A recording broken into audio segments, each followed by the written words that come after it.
Radio Universidad de Chile presenta Tras las líneas. Conversaciones con Manuel Antonio Garretón, Premio Nacional de Ciencias Sociales. Un programa del Departamento de Sociología y Magíster en Ciencias Sociales de la Universidad de Chile. Muy buenas tardes. Bienvenidas y bienvenidos al programa Tras las líneas. Programa semanal del Departamento de Sociología y del Magíster de Sociología de la Modernización de la Facultad de Ciencias Sociales de la Universidad de Chile. Toda la semana nos reunimos para conversar sobre los problemas que nos aquejan como país, como sociedad, como humanidad, como personas, desde la perspectiva particular de las ciencias sociales. Aprovecho de recordar que están abiertas las inscripciones para el Magíster, del cual este programa forma parte, en la página web de la FACSO, Facultad de Ciencias Sociales de la Universidad de Chile, donde pueden ver todas las instrucciones, indicaciones y reseñas de lo que es el programa del Magíster para los que quieran participar en él. Están abiertas hasta noviembre las postulaciones para el próximo año.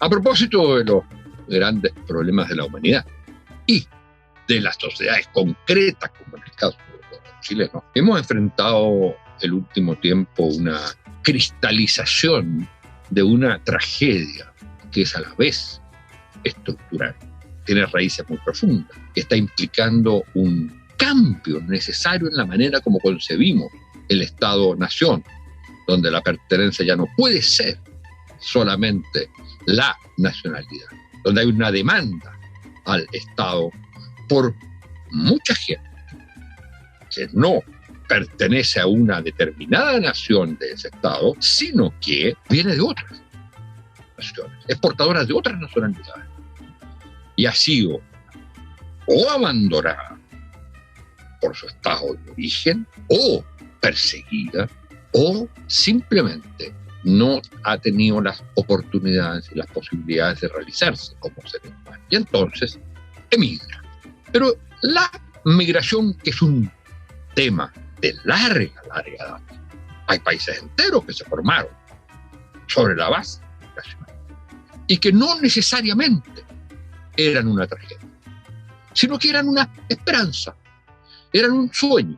Hoy pareciéramos vivir una doble tragedia que cristaliza especialmente en nuestro país. Por un lado, lo que podríamos llamar la tragedia estructural de la migración, que quiere decir que países expulsan a gente que vive en su territorio, a gente que forma parte de esa nación. Y por otro lado, hay países que no quieren recibir a la gente que viene de otras naciones, precisamente escudándose en la idea de una nacionalidad, de una seguridad de quienes viven en ese país. Y entonces es evidente que el problema del Estado-Nación está en cuestión, porque ya el Estado no puede reducirse a solamente acoger a quienes nacieron ahí o son parte de una nación, sino tiene que ser capaz de recibir, primero de ser multinacional, como ocurre en países como los nuestros, pero al mismo tiempo de recibir y asegurarle igualdad de condiciones a quienes son partes de la nación y a quienes vienen de otras. Y junto a esta tragedia estructural están las tragedias coyunturales, que se provocan por determinadas políticas específicas o por determinadas situaciones en alguna parte del mundo que generan olas migratorias frente a los cuales los países no parecieran estar preparados, ni siquiera quisieran prepararse para recibir. Y en la medida en que se ponen duros, generan discursos de seguridad y de orden, en esa misma medida en que entonces están impidiendo y siendo duros con los migrantes, están fomentando los espíritus e ideales, si se puede hablar así, racistas, xenófobos, nacionalistas. Y entonces estamos ahí en una especie de círculo vicioso. Usted endurece la posición frente a los migrantes, esto hace que precisamente se exacerben las tendencias xenófobas, apoyando a las políticas de expulsión o de represión frente a los migrantes. Y esto lo hemos visto en el último tiempo en términos de la crisis estructural de hace bastantes años. Y las crisis coyunturales vienen de tiempo en tiempo. Están en el trasfondo de una crisis estructural. Y aquí en Chile hemos tenido varias, y en estos días hemos tenido una de las más trágicas, que ha sido lo ocurrido en Iquique. Para hablar de estos problemas hemos invitado a una de las más grandes investigadoras en estos temas, en el caso chileno. Se trata de una socióloga especializada en los temas, que dirige un doctorado en la Universidad de Tarapacá. Es investigadora del Centro de Estudios de Conflicto y Cohesión Social, COES, que trabaja mucho estos temas y ha trabajado durante largo tiempo en proyectos vinculados con la política migratoria, trabajo y educación intercultural en los contextos migratorios. Y dirige un proyecto de Fondesit que se llama Rutas y Trayectorias de los Migrantes Venezolanos a lo largo de América del Sur.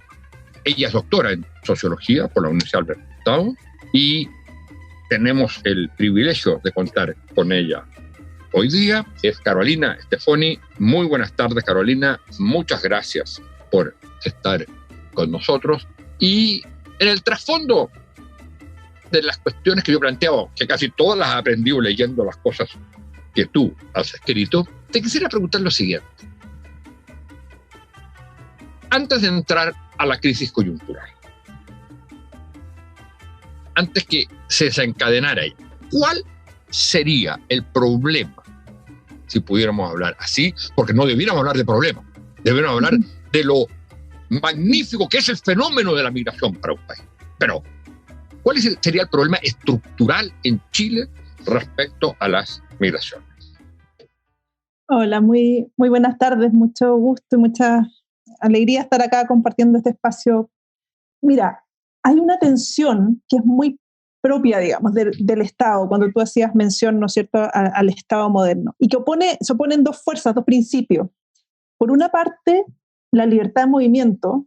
La libertad de movimiento sitúa la migración en el contexto de un derecho, ¿no?, de un derecho humano, porque es algo consustancial al ser humano. Es gracias a la movilidad que hemos poblado el planeta, que nos hemos desarrollado, que hemos creado las grandes civilizaciones, que hemos arrancado de los peligros y hemos sobrevivido, ¿no? En ese sentido, algo tan consustancial al ser humano debiera estar protegido, ¿no?, como un derecho humano. Ahora, en términos de los instrumentos internacionales, está asegurado el derecho a migrar, ¿sí? Y tú puedes salir de un país a otro, excepto cuando hay situaciones, qué sé yo, más complejas políticas, dictaduras, que se le prohíbe la salida. Pero está asegurada la salida. Pero ese principio de movilidad se opone al principio de soberanía estatal, ¿no?, del Estado de decidir quién entra y quién no entra. Y esa tensión es una tensión permanente, constante, y que a ratos, en determinados momentos de la historia, se pone mucho más compleja, y los estados entonces deciden, bueno, en virtud de su soberanía, cerrar las puertas, pero eso no significa que el movimiento de la gente se detiene, ¿no? Entonces eso genera fricciones. En otros periodos de la historia, los estados han decidido que la migración son un factor fundamental de desarrollo y más bien han atraído a gente, ¿no?, pagando, haciendo programas con otros países, caso de Europa después de la Segunda Guerra Mundial, que firmó cuánto programa hubo de trabajadores, ¿no?, con Turquía y con las excolonias de los distintos países europeos, porque entendía que necesitaba a trabajadores y los llamó a sus respectivos territorios. Entonces, esa tensión nos sitúa en un problema que va a depender mucho de los contextos en los que estemos, el cariz que va tomando. Y es ahí entonces donde hoy día vemos, hoy día particularmente en los últimos años, en contexto latinoamericano, que los estados han comenzado a cerrar, lo que se dice, ¿no?, a cerrar las fronteras. Esto no solamente además de América Latina, Europa, también en general en el mundo entero, en las últimas décadas se han venido cerrando las fronteras permanentemente a través de mecanismos que hacen más difícil que la gente llegue a los distintos países, a sus destinos.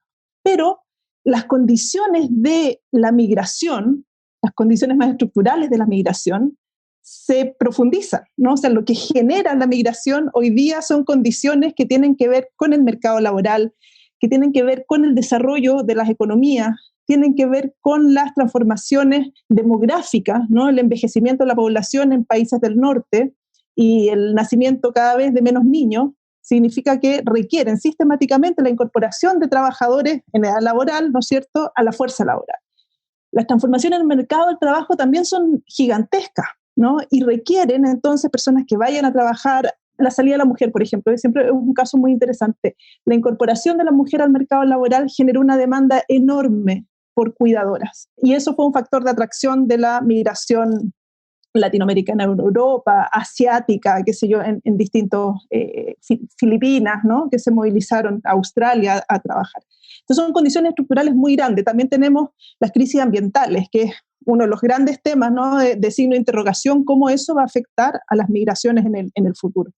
Y las crisis económicas y políticas que cada vez son más frecuentes y que generan esta expulsión. Entonces, por una parte están los estados que empiezan a cerrar la frontera y por otra las condiciones estructurales que generan la migración se fortalecen, ¿no? y van generando cada vez más movimiento. Y en esa coyuntura es donde es lo que, digamos, nos podría explicar un poco los problemas que empiezan a surgir.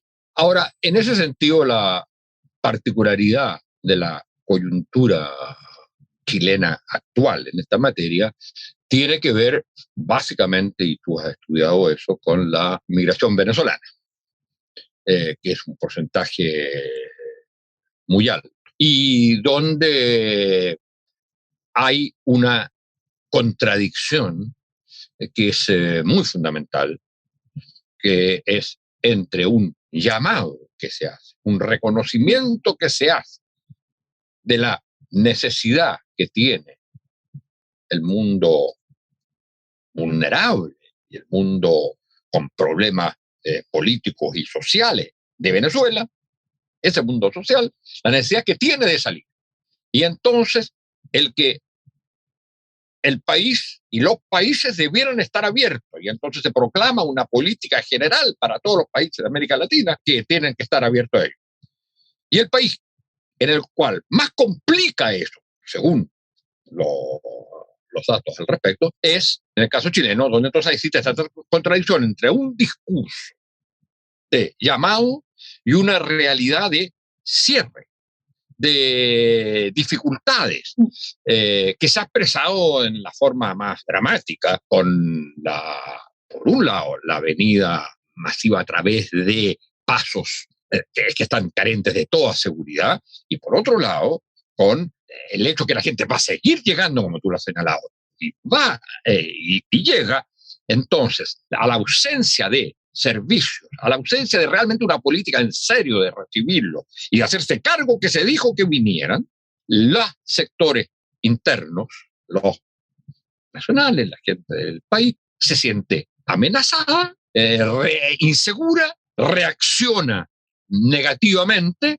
y el gobierno, como en el caso de la Plaza Brasil, de Iquique, simplemente busca desalojar, y eso es apoyado por la población xenófoba. Este decía yo, el círculo vicioso, que una política dura lo que hace al final es, como de alguna manera lo que hace es discriminar, estigmatizar al migrante, confirma la incertidumbre de la gente y exacerba su sentimiento xenófobo. Claro, yo creo que cuando Piñera va a Cúcuta, bueno, juega mal esa carta, ¿no? Porque su motivación ahí es política, el interés humanitario, la protección humanitaria, parece que no estaba dentro de las razones por las que fue allá, ¿no? Y eso en una lógica, acordémonos, no sé, en otros periodos de la historia también, donde ha habido apuestas de los distintos gobiernos, pensemos, no sé, Europa, la cortina de hierro, donde se montaba, ¿no?, toda una campañas desde Occidente para que la gente, los que salían de Europa del Este eran refugiados y eran recibidos como grandes héroes, ¿no? Una lógica muy de los 70. Creo que Piñera de alguna manera juega un poco la carta política en ese sentido, ¿no? De gobierno contrario a Maduro y que quiere entonces erigirse como el salvador de estas personas que arrancan de un régimen dictatorial. Pero más allá de eso, y de esa declaración discursiva, no toma ninguna otra medida, al revés, va cada vez cortando más las posibilidades de ingreso de esas personas, ¿no? Entonces, y las va cortando a través de medidas bien específicas, de pedirles visa de turismo, por ejemplo, ¿no? Aquí en Chile todo el mundo entra como turista con el puro pasaporte.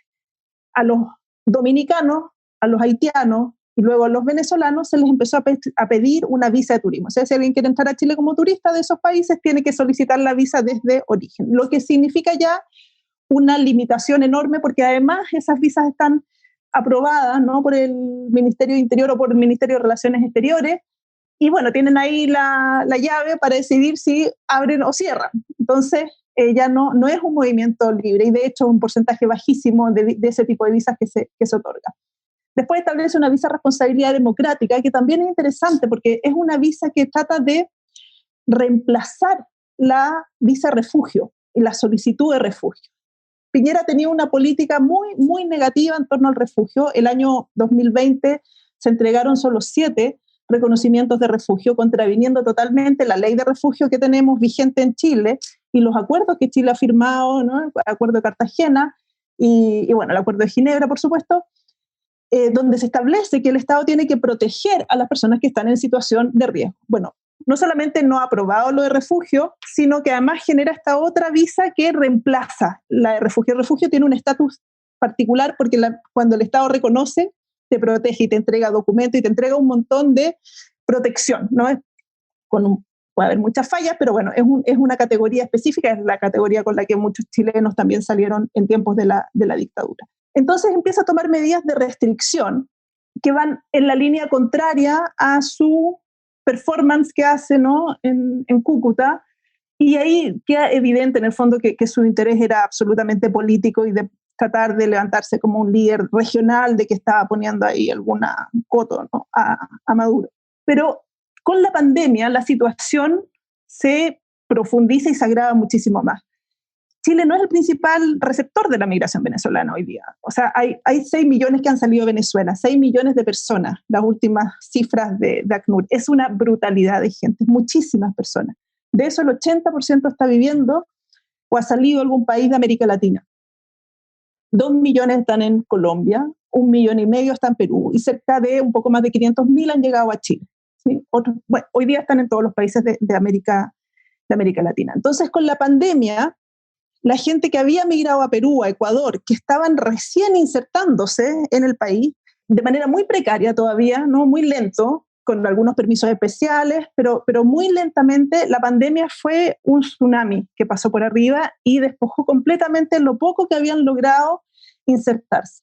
Y empieza a haber ahí también expresiones fuertes de xenofobia y discriminación hacia la población venezolana, muy fuerte, y es cuando entonces deciden muchos de ellos salir y tratar de emigrar a Chile, porque además, por supuesto, las redes operan como sabemos que operan, ¿no? Y entonces un conocido, un familiar bastaba para poder ingresar a Chile.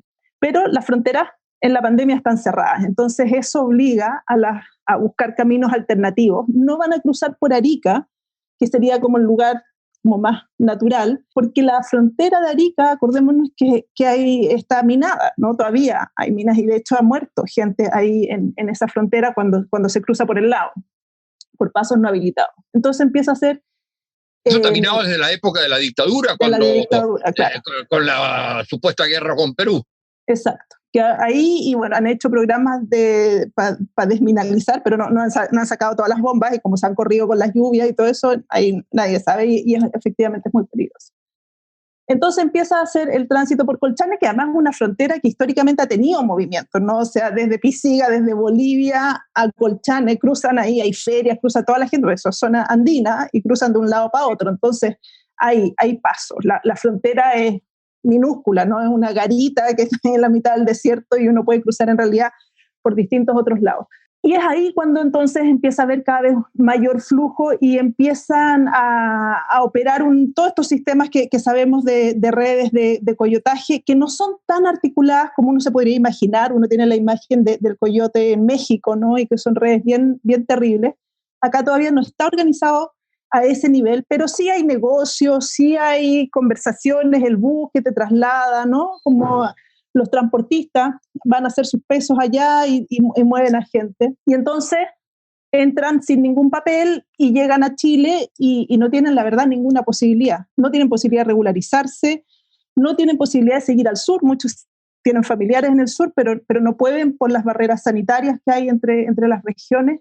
Y el cruce empieza a ser un cruce cada vez más complejo. Es un cruce, bueno, vimos las noticias, en unas condiciones, todo lo relatan, nosotros estuvimos allá en Colchane a finales de julio, que es la frontera más compleja de cruzar desde Venezuela, ¿no? O sea, la gente se viene caminando, muchos se vienen caminando desde Venezuela, desde Ecuador o desde Perú, y refieren que es la frontera más peligrosa por las condiciones climáticas que hay.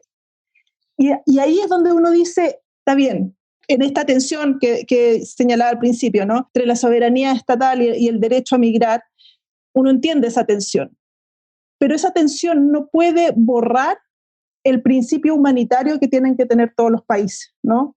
Y eso es lo que vemos hoy día, que se ha ido diluyendo de una manera muy, muy preocupante y que impacta, ¿no? Esa deshumanización que hay de estos colectivos que migran y esa incapacidad entonces del gobierno se pisa la cola de decir, bueno, mira, son irregulares, da lo mismo, pero hay que darles agua, o sea, hay que proveerles de recursos básicos. Eso no está presente. Pero esa deshumanización es mayor en el caso chileno que en otros países respecto a la migración venezolana, por acuerdos que ha habido en el último tiempo y que Chile no ha tomado, decisiones que no ha tomado. Colombia, con gobierno de derecha, tomó la decisión de regularizar a todas las personas que estaban irregulares, ¿no? Perú tomó la decisión también de entregar permisos temporales de trabajo. Ecuador tomó también en su minuto. Entonces, todos los países han buscado, porque se entiende que si tú tienes un contingente de 800, 500 mil personas en situación irregular, eso es condenarlos, pero absolutamente a la marginalidad más extrema, porque ya no es una marginalidad de pobreza, es una marginalidad de imposibilidad de ser, ¿no? Imposibilidad de estar en un lugar. En ese sentido, ¿cuáles serían, porque tú has señalado alguna, cuáles serían las medidas concretas respecto a la situación estrictamente actual para resolver el problema humanitario que han tomado otros países? Y tú numerabas algunas, me gustaría en tu trabajo, me gustaría que la señalara. Y al mismo tiempo, después, ¿cuál es la solución más de fondo, más allá de la crisis? Hay dos niveles, ¿no? En términos de medidas. Uno es lo que se llama la asistencia de emergencia. Cuando tú tienes personas que cruzan, que están en shock, deshidratadas, que están con ataques, ¿no? O sea, 4.000 metros. Irregular, digamos que entraron en forma irregular. Entraron en forma irregular, se vienen caminando desde Colchane hasta Iquique, 4.000 metros de altura, llegan muchos en shock, sin agua, ¿no? Entonces ahí tienes que proveer las condiciones básicas, ¿no? De sobrevivencia, que son agua, un lugar donde puedan estar, porque claro, algunos llegan a las residencias sanitarias, pero salen de la residencia y no tienen dónde quedarse, entonces van a las playas, se van a la plaza, se van a la calle, pues no tienen un lugar donde estar. Entonces, proveer campamentos, lo que se llama los, qué sé yo, lugares shelter, ¿no? De los Naciones Unidas. Naciones Unidas tiene amplia experiencia en eso. Entonces, claro, proveer las condiciones de estadía básica que aseguren su sobrevivencia. Eso es en un nivel. En el otro nivel son políticas que apunten a regularizar a estas personas, ¿no? Que pueden ser permisos temporales, pueden ser permisos de trabajo, ¿no? Para que la gente pueda empezar a trabajar y a sobrevivir, si no los tienes ahí mendigando en la calle. Entonces, permisos temporales y permisos de trabajo fundamental, es urgente poner. Y después, en el largo plazo, y que es digamos, uno de los problemas más complejos, es negociar esta tensión, ¿no? Es bajar la cantidad de restricciones que tienes, porque va a seguir entrando personas, y con la post-crisis de la pandemia van a entrar todavía más cuando se abran la frontera. Usar los instrumentos que tenemos refugio, que decía que no se entregaba ningún refugio, tenemos las visas que promovió el presidente, tampoco se entregan. Entonces, bueno, por lo menos los recursos que tenemos, usarlos, ¿no? Que son las visas para que la gente esté de manera regular. Y después aquellos que entran de manera irregular, generar mecanismos de regularización temporal para que puedan estar ahí. Muchos de ellos puede ser que se quieran quedar en Chile, quizás otros después quieren viajar a otros lugares. Eso lo vemos también hartos. Ya no es la migración de origen a destino, que se va ahí y se instala, ¿no es cierto?, con mono y petaca y llega al lugar y se queda ahí para siempre. Hoy día vemos trayectorias mucho más largas, que están 1 año en un lugar, 2 años en otro, 3, entonces al final se te pasa buena parte de la vida intentando insertarte en un lugar, ¿no? Y en ese contexto, el desafío para la región, esto no lo podemos solucionar solos los países, ¿no? Para la región tenemos que entender los acuerdos, tenemos que integrar mucho mejor las medidas que se están haciendo. Por ejemplo, en tema de salud, las personas están con un tratamiento en un país, viajan y no hay ningún registro de eso, ¿no? Entonces, coordinar mucho mejor en educación con los niños, ¿para qué decir? No hay cooperación de registros internos. Entonces, si es que tienen un permiso en Perú, pasaron 2 años para obtener ese permiso en Perú, bueno, veamos alguna posibilidad de darle continuidad a esos permisos. No tienen que ser políticas que estén en el marco de la integración. Hay un proceso que se inició, el proceso de Quito, y que se han firmado acuerdos, pero de eso Chile no ha hecho nada. O sea, no ha hecho nada. No, el espíritu de eso es la regularización y no ha tomado ninguna medida. Dime una cosa, respecto a la regularización, que es evidente que hay que caminar hacia allá, con todo lo que sean medidas de emergencia, y después pensar también en que mucha de esa gente que viene quiera quedarse. Y entonces hay que pensar en políticas, digamos, como de largo plazo al respecto, resolviendo la coyuntura. Ahora, para eso, ¿se cuenta o no con una población en Chile que sea suficientemente acogedora al respecto? ¿Es cierto o no que habría tendencias más xenófobas en sectores de menores ingresos que en los sectores medios? ¿Cómo ves ese aspecto? Una cosa es, digámoslo con toda claridad, la absoluta incapacidad e incompetencia de este gobierno mostrada todos los días en distintos ámbitos. En el día de ayer, con el caso Pandora, pero en todos los aspectos ha sido incompetente. Y este ha sido especialmente incompetente. Pero esa incompetencia y ese discurso securitista por encima del discurso humanitario que debe tener la política migratoria, no encuentra eco en ciertos sectores de la población. Claro que sí. Ese es el riesgo de las migraciones. Se usan en discursos políticos, es muy frecuente, ¿no? Y apelar al nacionalismo. Y el discurso contra la migración es un discurso que se articula completamente con el nacionalismo chileno, ¿no? Y entonces las oportunidades para los chilenos, y Chile para los chilenos, y la identidad chilena, en fin. Cuando tú no tienes políticas de intervención reales, ¿no?, que tiendan a una mejora, una mejor incorporación, a una inclusión, a entender que los derechos son los derechos de todos y no solamente los derechos de los chilenos, ¿no?, sino de todos los habitantes del territorio y los chilenos que están afuera. Si tú no recuerdas eso constantemente, si no tienes campañas de educación a nivel escolar, a nivel de los trabajos, etcétera, entonces evidentemente la gente, o sea, hay que entender también, ¿no?, a las personas, bueno, se sienten conflictuadas, se sienten que están ahí en la plaza, y se empiezan a sentir molestos, y lo que escuchan de las autoridades, ¿no?, es que se tienen que ir, es que son criminales, es que hay que expulsarlos a todos. Entonces ese discurso es una caja de resonancia muy grande cuando viene de las personas con poder político dentro del país, y entonces se repite sin ningún tipo de filtro. Es un círculo vicioso. Claro. Exactamente, que se va, digamos, alimentando el discurso securitista con las políticas xenófobas. Bueno, Carolina, muchas gracias por esta excelente descripción, y más que allá de la descripción, explicación de este fenómeno que estamos viviendo, y al mismo tiempo por mostrar las vías de solución que están perfectamente al alcance, que son difíciles, que implica, por supuesto, como país, entrar a negociar y conversar con otros países, porque este problema no es, como tú decías, de solución puramente nacional, pero que implica por lo menos una visión respecto de los derechos humanos y respecto de nuestra responsabilidad de pertenecer a un continente, a una región, en la cual la idea de hermandad no sea una cuestión estrictamente abstracta o un discurso o un elemento folclórico respecto de los otros, sino que sea realmente un acicate para transformaciones estructurales al respecto. Esperamos que el próximo gobierno reaccione de manera diferente. Por lo menos hay algunos de los programas presidenciales que sí parecieran estar respondiendo a esa necesidad. Otros todavía no. Bueno, muchas gracias, Carolina, por esta conversación. Muchas gracias a ustedes, señoras y señores, auditoras y auditores de Tras las Líneas. Hasta el próximo martes. Chao. Radio Universidad de Chile presentó Tras las Líneas. Conversaciones con Manuel Antonio Garretón, Premio Nacional de Ciencias Sociales. Un programa del Departamento de Sociología y Magíster en Ciencias Sociales de la Universidad de Chile.